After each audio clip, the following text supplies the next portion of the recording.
Welcome everyone. Thanks for staying with us. You're watching Plain Speak with me, Shivani Gupta.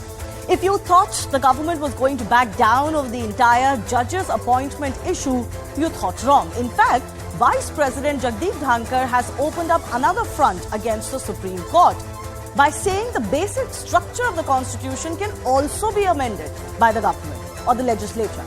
This comes after the Supreme Court had already slammed the government for making their views public or questioned the judiciary on the judges' appointment issue. Suffice to say, we've got a battle on our hands.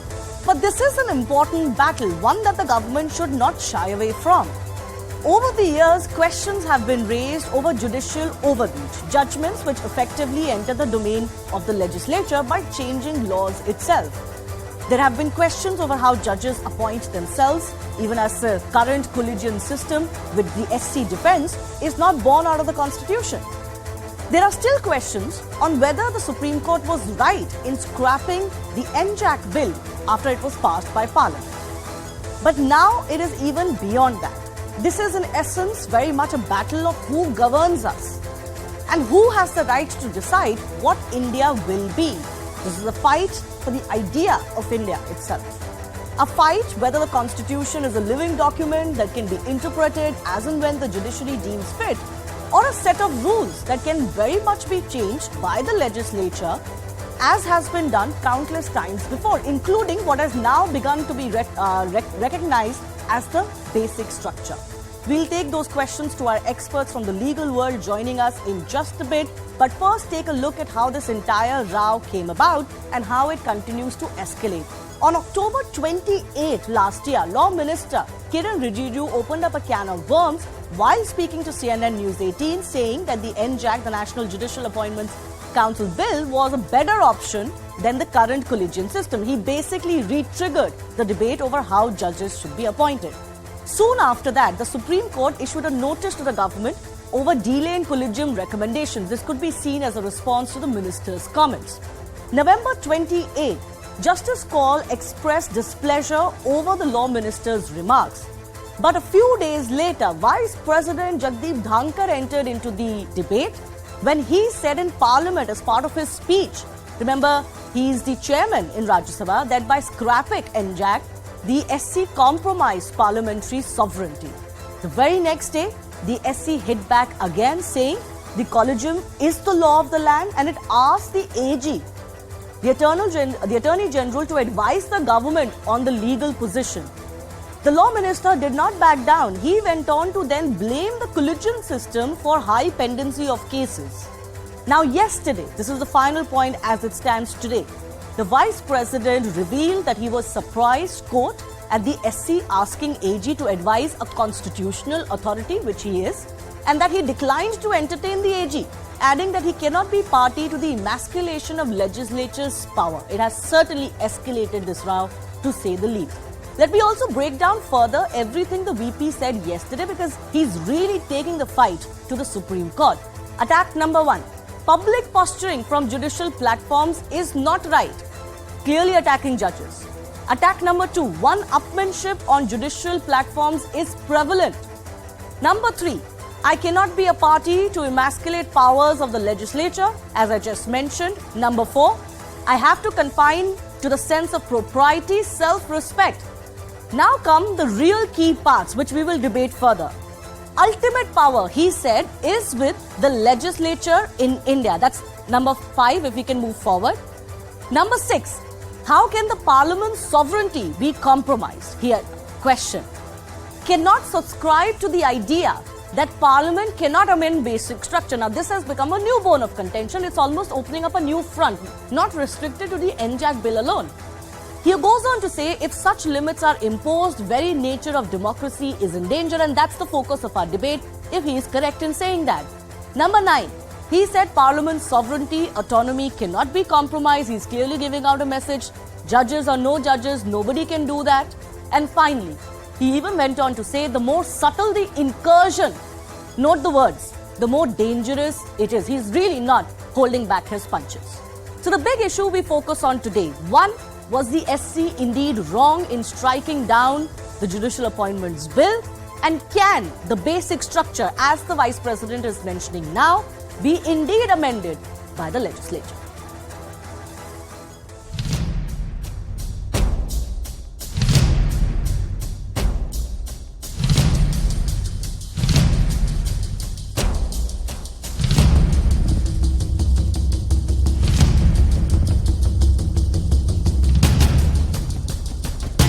You cannot script in legislature a judgment of the court. उसी भावना में court cannot legislate.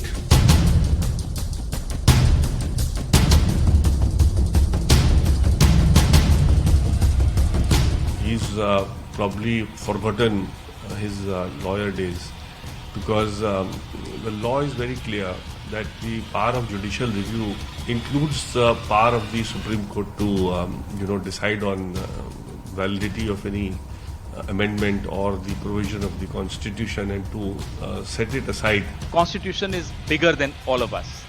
That's the supreme guiding principle that we need to follow. We follow.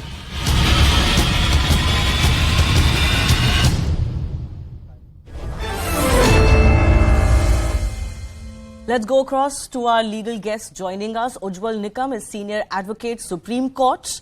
Vikas Gupta is lawyer joining us. Also with us, C.B. Pandey, former Justice and legal advisor to former Governor in Uttar Pradesh.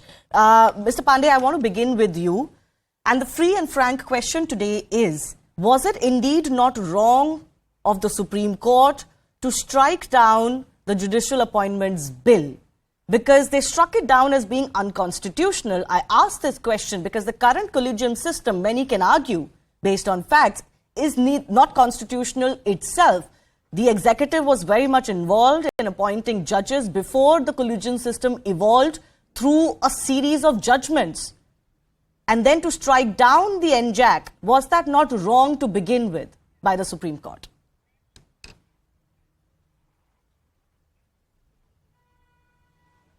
What's the question? Last. What is the question?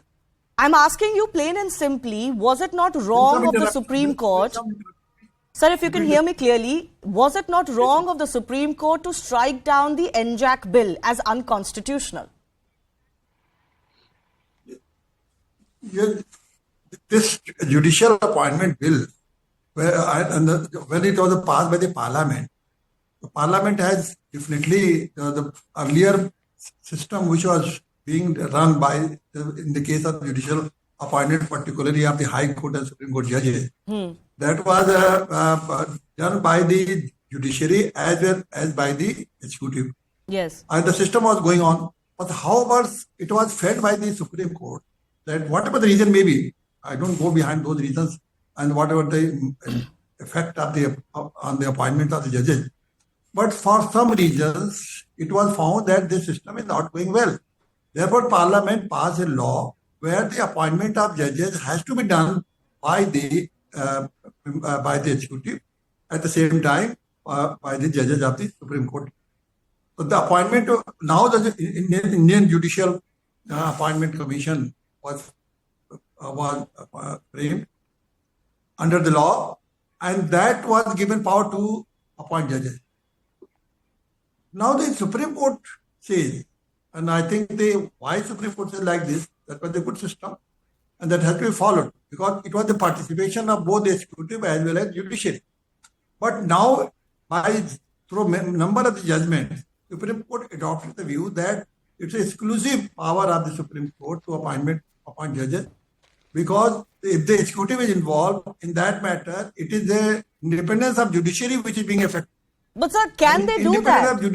The question is very much this. Can the courts decide that no, this was not right, even though that was the system and what they've devised is an unconstitutional system?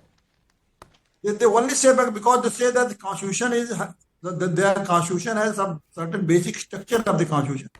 And independent of judiciary is the basic structure of the Constitution. And by this method, which has been involved by the Indian Judicial Appointment Commission, is the method which somehow affect the independence of judiciary. And no, but I'm going a little bit before the Judicial Appointments Bill, which was passed by Parliament. That's a separate argument. J. Sai Deepak, advocate and author, is also joining us. Let me take this question to Ujjwal Nikam as well.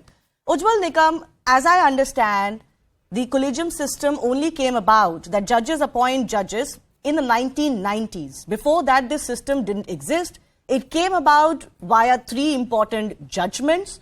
But many can argue, and as the government's argument is, even if it's not saying it openly, but that this system is not what India was supposed to have. In fact, in the discussions when the constitution was being drafted, the fact that judges will appoint judges was discarded as an idea.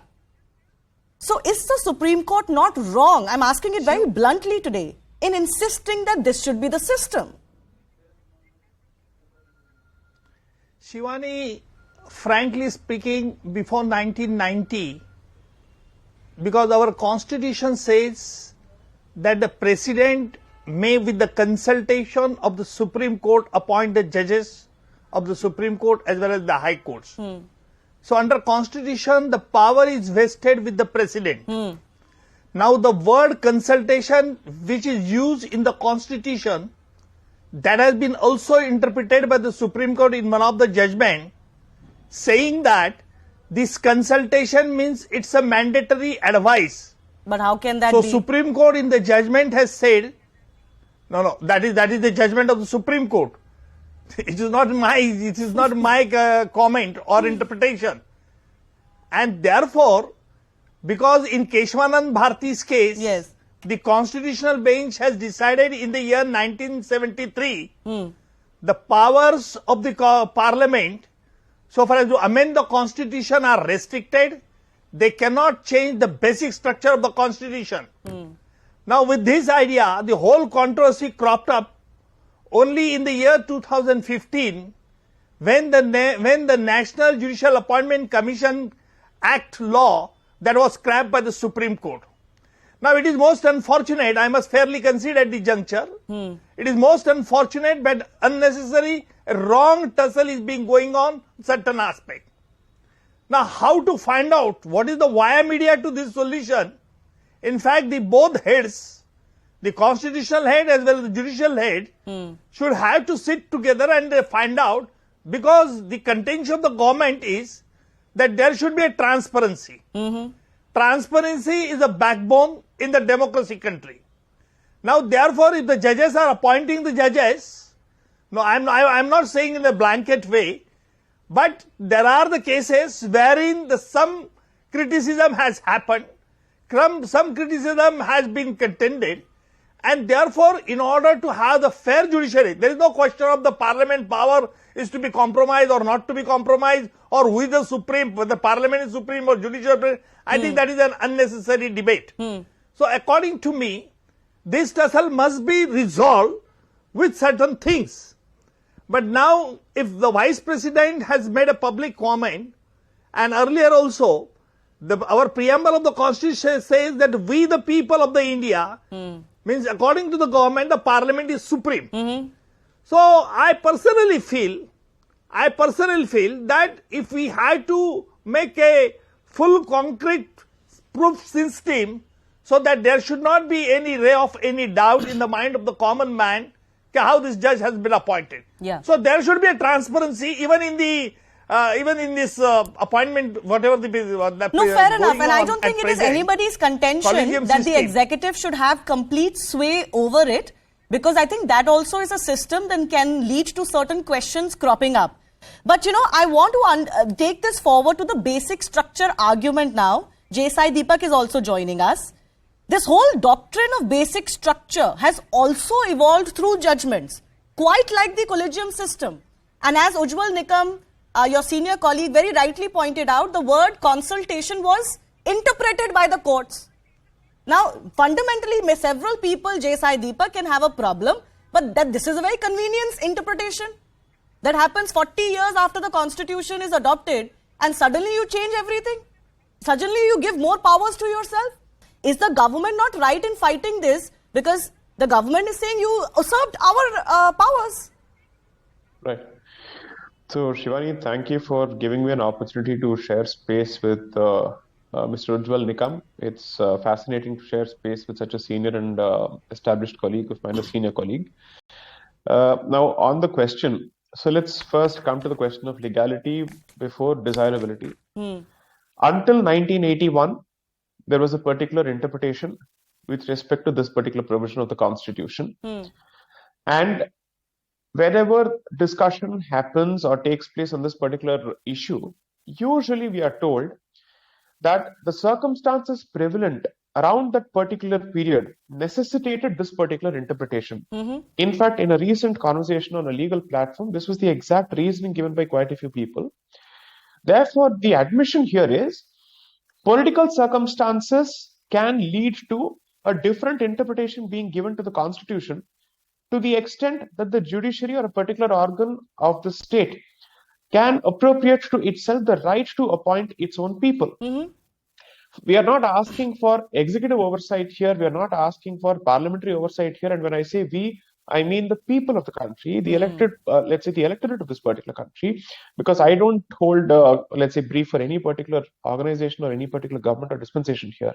But the point is, these ego battles between the executive, the legislature, and the judiciary can go on till the cows come home for all I care. But don't we as a people have the right to ask this question? Since when did this become part of the social contract under the Constitution that a particular organ can appropriate to itself the right to appoint its head and its own members? Exactly. How is this fair? Was this even envisaged as part of the Constitution? Now, the independence of the judiciary is not contingent on the collegium system being preserved as some kind of a let's say, as a sanctum sanctorum of the judiciary, as something that is the inner spot of the judiciary which can never be touched under any circumstances. That I don't think is even needed. It's surprising that whenever we discuss these issues, we don't talk about accountability as well as, let's say, from the perspective of both fiscal accountability as well as appointment-related accountability together. I'll give you a very simple example.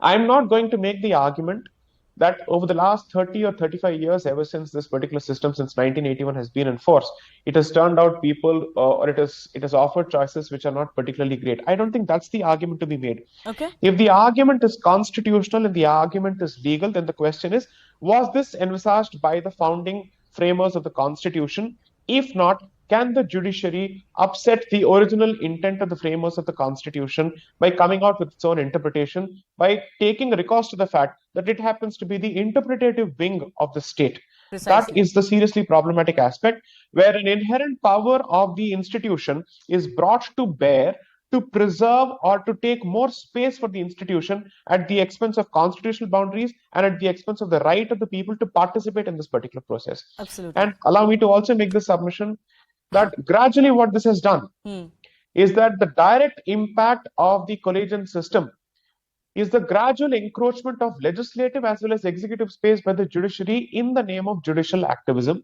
which I think has gone unchecked for quite some time and has gone to the other end of the spectrum. There needs to be greater balance here. Every institution needs to respect the space in the turf of other institutions in a democracy. That's how it works. We have not elected a particular organ such as the judiciary. We have elected the executive, and therefore it's the parliament which comprises of the executive. So we would want those people to take decisions here on quite a few aspects. Yes, I'll give you a direct example. Especially when it on comes the aspect to making of COVID laws. policy. Correct. On making laws, and even when it comes to COVID policy, we saw the Supreme Court take over the entire issue altogether on its own. Since when did the judicial arm of this government have, or of the state, have the power to even craft COVID policies? Yeah. No, fair enough. Although in some cases they've restrained themselves also. For example, recently in the demonetization verdict, they said that we cannot enter this domain of economic policies. The elected government has to be allowed to do so. So that's welcome. So, there has been, as I mentioned at the start of the show, these debates, there have been judgments where entire laws have been struck down. Now, as an unelected pillar of democracy, you cannot strike down laws because that's, as a citizen, my right is to elect a government and that government makes laws. And if I don't like them, I can vote them out of power. That's fundamental to us. But I want to bring in Vikas Gupta also. Vikas Gupta, now the issue has also moved to the basic structure. As I was mentioning, the collegium system and the basic structure, the whole doctrine of basic structure also is evolving through judgments. Now, while it may be argued that this doctrine prevents legislative excesses, and you need some sort of a balance to that, but another thought can also be that the Constitution must change according to times as it has already been changing, and thus that should also include what has become to be known as basic structure. There was no basic structure, frankly. The Constitution didn't have a basic structure. Judges have over the years defined what a basic structure is, and they've defined that you can't touch this. But should it be so? Shivani, as time changes, you see the brute majority in the parliamentary part of democracy, and which can be misused by the executive of the day. So to protect the basic structure of the constitution, time and again it evolves as per the condition of the day, as per the situation of the day. What you saw during the emergency and what you see today, now unnecessary controversy has been rigged up by a constitutional authority, by the Vice President, embarking upon, probably I would say that the government is testing the waters, first through the shoulders of the law minister and now through the Vice President, and maybe a new avatar of the NJAC may be introduced, maybe not in a similar name, but in a different fashion, in a different way, because the government wants to take away the independence of the judiciary, wants to control the appointment of the judges, so that... But that used to be the case. That used to be the case, Vikas Gupta. That's what the government was mandated to do by our constitution makers. What's wrong with that? That's precisely what I'm saying, that if this last bastion of democracy also falls, then nothing remains. But you're saying that, I find that a politically colored remark. Governments will come and go, but the powers of the executive shall remain and the legislature should remain. That's precisely, Shivani, what I'm saying is that the independence of the judiciary must be preserved at any cost. That is extremely important for democracy to sustain in this country. If we allow judiciary to fall apart by introducing NJAC or some similar kind of laws which gives unlimited powers to the executive to appoint judges, then this last bastion would unlimited powers. I don't think anybody is vouching for unlimited powers to the executive. I think it will be very much a joint effort, as it should be. Also, let me remind you, the NJAC had all party support. Today, the Congress may sing a different tune. It was very much in favor of the executive role in appointment of judges. Ujjwal Nikam, So, I Shivani, want to bring you in. As far as all the parties are concerned, of course, I would say that all the parties ganged up together to pass this bill in Parliament. Ganged up together. Okay, interesting choice of words. So you are saying the Supreme Court is being the parties are ganging up against the Supreme Court. Okay, I want to bring in Ujjwal Nikam back into this debate. Ujjwal Nikam, where do you stand on the so-called basic structure question? The VP has thrown open this debate that there is no concept of this basic structure, and he doesn't believe that quote-unquote basic structure cannot be changed by the elected government of the day or the legislature of the day. Shivani, I already said, even under the constitution, the government has power to appoint the judges, either the Supreme Court or even the High Court. Now, this collegium system that has been created inbuilt body by the Supreme Court itself. To be very honest with you and to the viewers also, that you see there are the cases which had occurred also, which had seen by the public also, that collegium system has also drawbacks. Yeah. It is not a foolproof system.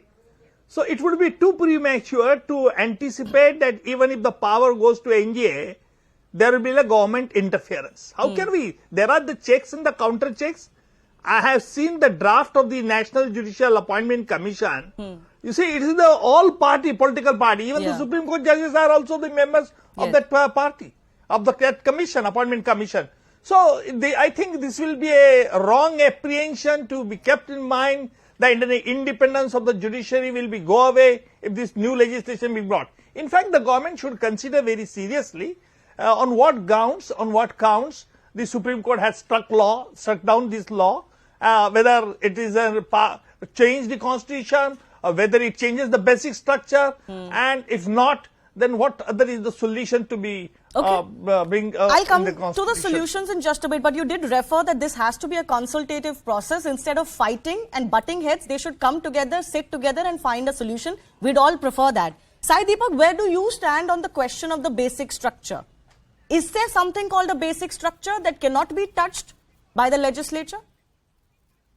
See, the legitimate concern that the constitution cannot be rendered a puppet in the hands of any government, whether it's a majority government or a coalition government, is a legitimate concern. Now, therefore, It's certainly I would say, a nuanced process where you try and find out what are the features of the Constitution which are supposed to withstand the exercise of a brutal majority government with respect to the powers of amendment. Those are questions that I think can be considered. But you see, the constitutions which form the basis for the basic structure doctrine being evolved by the Indian Supreme Court were constitutions where there was some hint of a basic feature or a basic structure. Now, whether such a thing was even envisaged as part of this particular country's constitution is, I would still say, an open question. Okay. Most of us seem to be answering this question more from the perspective of necessity as opposed to validity. As long as necessity remains the subject of the discussion when it comes to matters such as this, it's always possible for us to cite some kind of political imperative or constitutional imperative. But constitutional validity, legality, and legitimacy is a very different question altogether, where you have to consult only two aspects. One, does the language of the Constitution lend itself to the formulation of a basic structure doctrine? Two, does the history of the drafting of the Constitution lend itself to the crafting of such a doctrine? These are the only two questions. Political necessities and exigencies can be thrown out of the window when it comes to these kind of questions. And what is your feeling today on both of these test points? See, my feeling is that India seems to be constantly looking to the UK or the US when it comes to judgments. Yeah. I've said this before. The United Kingdom follows the Judicial Appointments Commission, and today nobody can say that the United Kingdom Supreme Court or the UK judiciary suffers from lack of independence. That does not seem to be the case. Second, nobody is batting for complete overhaul to the extent that there is untrammeled power given either to the Parliament or the legislature or the executive. We are basically saying, let there be some kind of stakeholdership of other arms of the state as well, so that the elected will of the people or the will of the people also translates to some kind of inputs.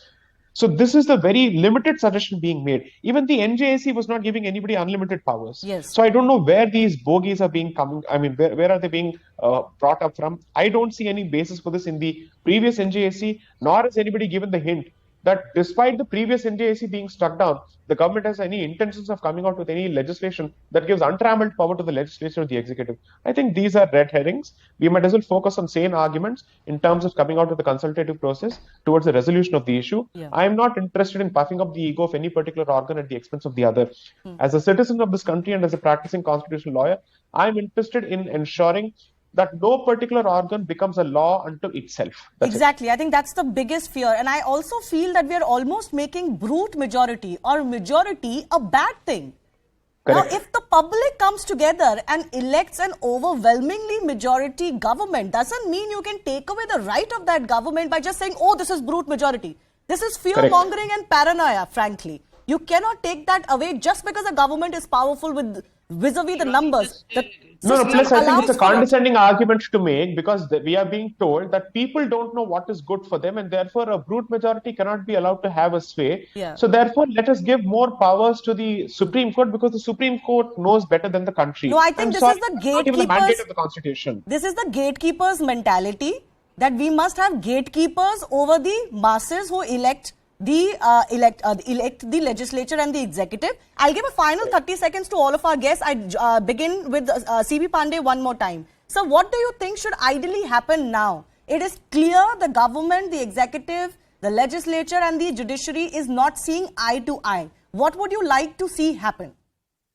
My point of view that both must cooperate in making appointment of judges.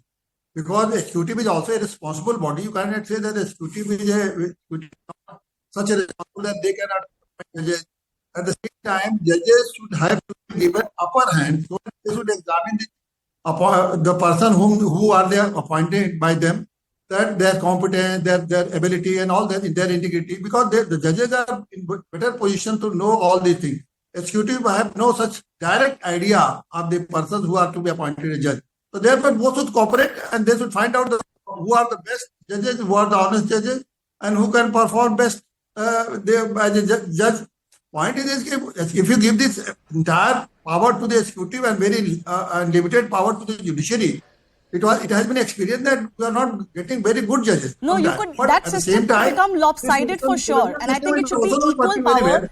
Nobody is this batting for depart- lopsided power to the executive. Nobody is batting for that. There should be checks and balances. Vikas Gupta, 30 seconds, please. Yeah, I certainly agree on a limited point that there should be transparency in appointment of the judges by the collegium. Definitely, public must know that who all are appointed and what are the credentials of the lawyers who are appointed as judges. But under no circumstances, executive be given a clean power to appoint judges. That will ruin the democracy of this country. And more importantly, as one of the panelists said, that it is a bogey. It is not. Out of the 6 members, 1 was the law minister and 2 appointed by the government of India. Those 3 members would have played havoc had NJAC would have come into force. Okay, you feel that there should be a slightly different structure, not one that gives anyone the majority vote. Ujjwal Nikam, final words to you. Ideally, we would like this to be settled more amicably. But I think this is a healthy debate for the country to have at large too.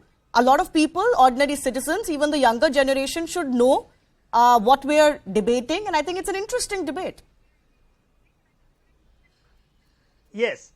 Shivani, frankly speaking, while striking down the National Judicial Appointment Commission law, the Supreme Court has observed that it would change the basic structure.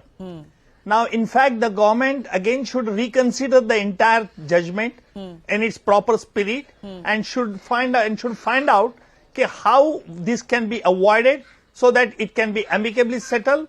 But I am of the opinion that there should be a transparency in appointing the judges. Yeah. And the public at large should have a legal right, fundamental right to know which type of judge is going to be appointed and what is the background and etc. And therefore, I think there should be some dialogue between the Supreme Court and the Parliament. All right. I think one is for healthy debate, and I think virtually everyone agrees that something needs to be done about the collegium system. That alone, as it is also not working. There needs to be greater transparency and accountability brought in. I really do thank all of our jurists and eminent legal minds joining us. That was a very nice debate. And let's see where this goes. But I have